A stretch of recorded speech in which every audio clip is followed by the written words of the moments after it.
E aí galera, tudo bem com vocês? Vamos aí para mais um giro de notícias sobre o Cruzeiro com questões importantes que têm movimentado o dia a dia do nosso clube. Meu nome é Emerson Araújo, esse é o canal 6x1 e desde o início eu peço para você deixar o like no vídeo, se inscrever no canal caso ainda não seja inscrito e usar os comentários para deixar as suas opiniões sobre cada um dos temas que vamos abordar. O primeiro deles é a respeito do empréstimo de 300 milhões, que foi aprovado pelo Conselho lá no início do ano. Até o momento não saiu e segundo o diretor-geral do Cruzeiro, o Sérgio Nonato, esse empréstimo está em xeque e possivelmente não vai ser liberado, até por toda a instabilidade política que vive o Cruzeiro. A questão é muito simples, 300 milhões de reais é uma grana alta até mesmo quando a gente pensa num banco, num fundo de investimento.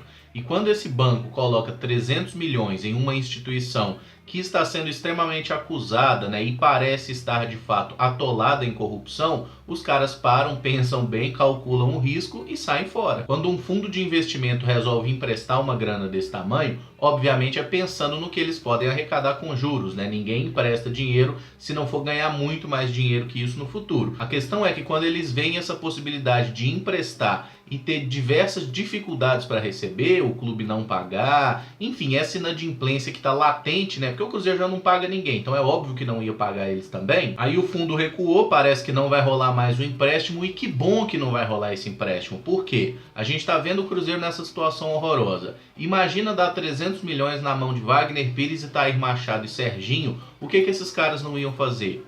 Qual é a possibilidade deles consumirem esse dinheiro todo, não pagar os credores e daqui a 1 ano, 2 anos, 3 anos o Cruzeiro está devendo mais de 1 bilhão? Essa entra naquela questão dos males que vem para bem, É claro que é péssimo ver o nosso clube com uma situação tão manchada a ponto de um banco não confiar para emprestar dinheiro. Mas a gente tem que entender que às vezes é livramento também, porque poderia gerar uma situação muito pior para o nosso clube. E eu não sei se vocês lembram das condições, mas a partir do momento que a grana fosse liberada para o Cruzeiro, o clube teria 1 ano e meio de carência, digamos assim, e só depois desse prazo começaria a pagar as parcelas combinadas lá, parcelas essas semestrais e num valor acima de 50 milhões de reais. Ou seja, essa diretoria que iria contrair o empréstimo e pegar o dinheiro, mas quem teria que pagar seriam os próximos, o próximo gestor. Possivelmente essa diretoria teria que pagar a primeira parcela e dependendo de quanto sair o dinheiro, por exemplo, agora falta 1 ano e meio para acabar esse mandato do Wagner.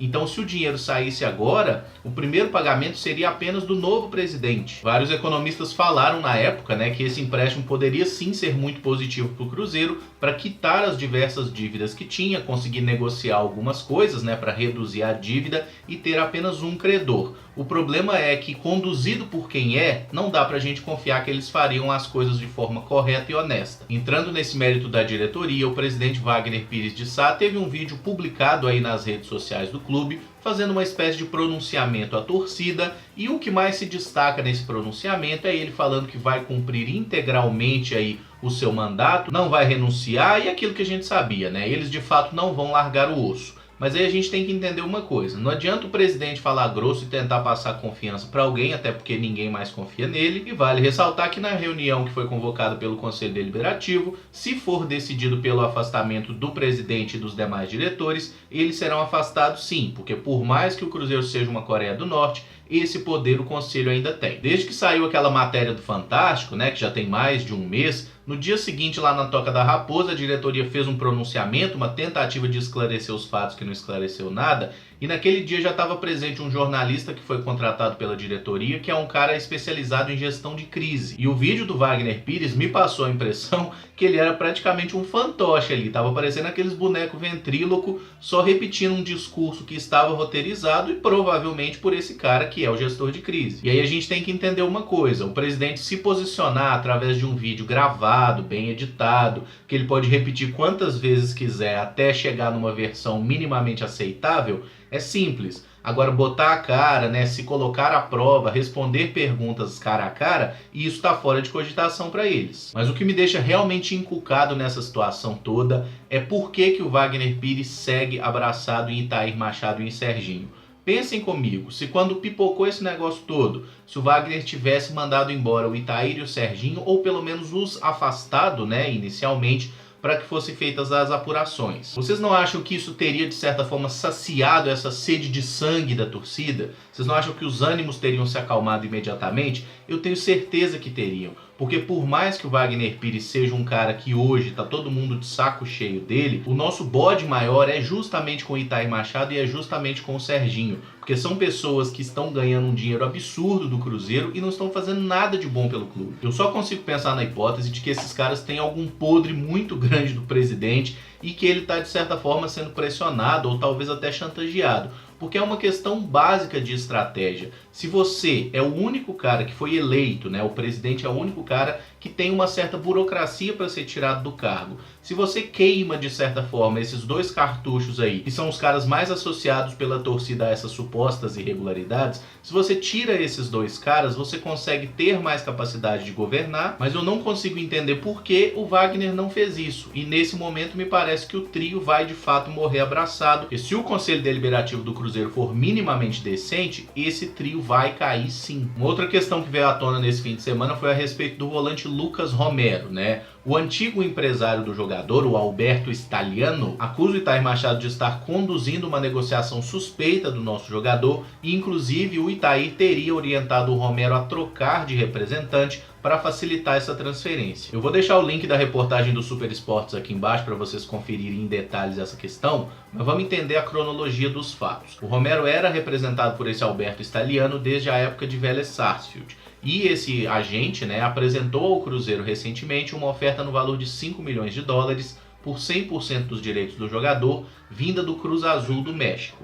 Segundo esse agente, o Itai Machado aceitou a proposta num dia, no dia seguinte mudou de ideia, recusou a oferta porque disse que o Romero era um jogador importante para o Mano. E aí a gente tem que lembrar que até o momento o Cruzeiro inexplicavelmente tem apenas 50% dos direitos econômicos do Romero. Então uma oferta de 5 milhões de dólares representaria para os nossos cofres apenas 2 milhões e meio de doletas. Essa questão do Itai ter aceitado a oferta num dia e recusado no dia seguinte me parece ter a ver com aquela situação que o dirigente está precisando de dinheiro desesperadamente, aceita a oferta, mas aí quando foi conversar com o Mano Menezes falou que não abriria mão do Romero, se vira e não vende o jogador. Eu acho que foi mais ou menos nesse sentido, e a gente sabe que nesse aspecto o Mano Menezes não é quem toma decisões, mas ele tem uma influência muito grande aí nessa parte de transferências do Cruzeiro, até porque ele é um técnico que já está há 3 anos no clube, né, e a diretoria acaba tendo o Mano como um grande escudo, né, nesse momento, só agora que saiu do controle mesmo, porque eles fizeram muita merda fora de campo. Pois bem, o Romero rompeu recentemente o vínculo que tinha com esse agente e acertou com um outro representante argentino que é muito forte aí nesse mercado mexicano, o Christian Bragarnik. Aí é aquele negócio, pode ser que o ex-agente do Romero esteja apenas com dor de cotovelo, tentando causar uma onda? É possível sim, mas observando bem como as coisas estão funcionando, é difícil a gente falar que um lado está certo ou que um lado está errado, porque é difícil a gente confiar em empresário de futebol e é mais difícil ainda acreditar em Itai Machado. O ex-agente inclusive afirma que vai acionar tanto o Lucas Romero quanto o Itai Machado na justiça. O Romero eu entendi que é pelo fato de que ele ainda teria mais 2 anos, né, de vínculo assinado com o atleta como seu representante. Sobre o Itai Machado eu não entendi muito bem qual é o motivo, mas segundo o Staliano tem documentos que provam o que ele está dizendo, e ele ainda completou dizendo que o presidente do Cruzeiro não manda nada, que quem manda no clube é o Itai, o que infelizmente a gente sabe que é verdade. O pior de tudo nessa história toda é que parece que a chance do Romero deixar o Cruzeiro já no meio desse ano é grande, e isso é de fato a situação mais lamentável de tudo. O Romero é um jogador muito bom tecnicamente, raçudo toda a vida, extremamente identificado com a nossa camisa, e esse valor especulado, cara, 2 milhões e meio de dólares pela parte que o Cruzeiro tem, é um valor ridículo quando a gente considera a importância que o Romero tem para o time. Independente de quem seja o agente do jogador, eu ainda tenho esperança e torço muito para que o Romero fique no Cruzeiro, renove o seu contrato, tenha o passe adquirido e fique aqui por muitos anos, porque ele é de fato um dos poucos jogadores do Cruzeiro que a gente pode considerar no auge, tanto do ponto de vista técnico quanto físico, porque o nosso plantel hoje ele é composto basicamente por jogadores velhos ou meninos, né? A gente tem vários jogadores da base que raramente jogam e um monte de velharia já em fim de carreira. Jogadores nessa faixa de 24, 25, 26 anos são poucos. E aí tem aquela situação que a gente já dissecou anteriormente sobre as cláusulas do contrato do Romero. Está escrito em alto, claro e bom som, inclusive pelo que foi divulgado pelo próprio Vélez no ato da negociação, se porventura o Cruzeiro e o Lucas Romero renovarem o contrato, o Cruzeiro é obrigado a comprar os outros 50% do atleta por um valor de 1 milhão de dólares. Gente, US$ 1 milhão pelos outros 50% do Romero é uma pechincha, mesmo que o clube esteja pensando em revender, por exemplo, essa oferta de US$ 5 milhões, que certamente dá para conseguir muito mais que isso. Se o Cruzeiro renova com o Romero, fecha com ele aí e paga US$ 1 milhão, você já poderia ter imediatamente um lucro de US$ 1,5 milhão se você resolve vender o jogador inteiro por 5 milhões. E eu não consigo entender qual é a dificuldade dessa galera para fazer conta e qual é a dificuldade da diretoria do Cruzeiro em ler a merda dos contratos. Para fechar esse vídeo, o jornalista Jorge Nicola, que atua na ESPN e também tem um blog lá no Yahoo e até canal do YouTube, divulgou um ranking aí das folhas salariais dos clubes brasileiros, em que ele afirma que a folha salarial do Cruzeiro é de R$ 15 milhões mensais e apenas 2 clubes têm folha maior, no caso Flamengo e Palmeiras, com folhas respectivamente de 17 e 18 milhões de reais por mês. O Itair Machado afirmou há alguns meses que a folha salarial do Cruzeiro atualmente era de 12 milhões de reais. E aí, em quem que a gente acredita? No Itair ou no Nicola? Sinceramente, eu acho difícil acreditar em qualquer um dos dois, porque o Itair Machado está longe de ser uma figura confiável, e a gente está vendo aí dia após dia o porquê. E no caso do Nicola, por mais que ele seja um cara que tem boas fontes, ele é muito bem informado, essa situação de valor de folha salarial não é algo de domínio público. E eu, particularmente, acho difícil que ele tenha acesso a informações sigilosas do departamento financeiro do clube. E a gente sabe, o Nicola adota uma postura extremamente sensacionalista. Isso particularmente não me agrada. O que me passou pela cabeça é que talvez os valores diferentes aí sejam o seguinte: o Itair tenha passado um valor de 12 milhões de reais, que seria referente aos custos com atletas. E aí o custo total do clube, considerando também dirigentes, comissão técnica e demais funcionários, chega a 15 milhões de reais. Isso me passou pela cabeça, é uma possibilidade, mas é impossível a gente ter certeza sobre qual é o fato. Agora, uma certeza eu tenho: seja 12 ou 15 milhões de reais, essa folha salarial é completamente absurda e fora da realidade do Cruzeiro. Nossa arrecadação não permite gastos tão altos assim com o futebol. E para quem duvida disso, é só olhar os balanços do clube. Ano após ano a gente deve cada vez mais. Por quê? Porque gasta mais do que pode. E só para dar uma ideia do tamanho do desperdício, segundo essa apuração do Jorge Nicola, a folha salarial de 2 clubes que eu considero que estão fazendo campanhas bem interessantes, têm equipes boas, Atlético Paranaense e Bahia. Esses clubes têm folha salarial entre 3 e 4 milhões de reais mensais. Nós sabemos, a exigência que o Cruzeiro tem hoje é muito maior que a exigência de um Bahia ou de um Atlético Paranaense.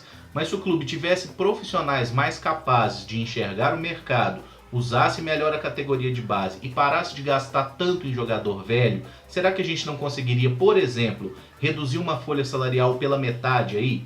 Ter um elenco minimamente bom para brigar aí por vaga na Libertadores, com um gasto de uns 8 milhões de reais por mês? Eu tenho certeza que dava. E entendo que atacar essa questão, reduzir custos e passar a ser um clube financeiramente saudável deveria ser a prioridade da diretoria do Cruzeiro, seja ela por Wagner Pires, seja ela de qualquer outra pessoa. Mas infelizmente os nossos diretores parecem muito mais dispostos e imbuídos em se manter no poder a qualquer custo, mesmo que para isso destruam completamente o futuro da instituição. Bom, galera, esse vídeo fica por aqui. Se gostou, deixa o like, se inscreve no canal caso ainda não seja inscrito e usa aí os comentários para deixar as suas opiniões sobre cada um dos temas. Amanhã teremos uma edição do 6 a 1 Responde e na segunda a gente está de volta com vídeos de notícias, beleza? Muito obrigado por acompanhar, um abraço e até o próximo vídeo. Valeu!